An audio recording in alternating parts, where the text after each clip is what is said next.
ಶಿವಕುಮಾರ್ ಅವರು ಯಾವಾಗ C M ಆಗ್ತಾರೆ ಸರ್? ಅವ್ರು ಹೇಳಿದ್ದೆ ಕೇಳ್ಬಿಟ್ಟು ಬನ್ನಿ.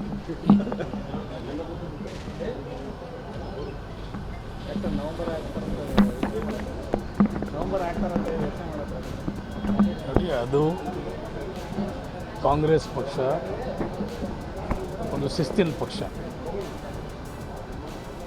ಹೈಕಮಾಂಡ್ ಅವರು ಅದಕ್ಕೆ ತೀರ್ಮಾನ ತಗೊಳ್ತೀವಿ ಅಂತ ಹೇಳಿದ್ದಾರೆ. ಹೈಕಮಾಂಡ್ ಅದಕ್ಕೆ ತೀರ್ಮಾನ ತಗೊಳ್ತಾರೆ. ಮಲ್ಲಿಕಾರ್ಜುನ್ ಸಾಹೇಬರಿದ್ದಾರೆ, ಸೋನಿಯಾ ಗಾಂಧಿ ಅವರಿದ್ದಾರೆ, ರಾಹುಲ್ ಗಾಂಧಿ ಅವರಿದ್ದಾರೆ, ಪ್ರಿಯಾಂಕ್ ಅವರಿದ್ದಾರೆ.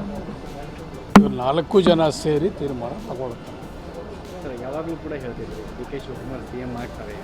ಹೇಳ್ತೀನಲ್ಲ, ಈಗೂ ಹೇಳ್ತೀನಲ್ಲ, ಇಲ್ಲ ಅಂತ ಇಲ್ಲ.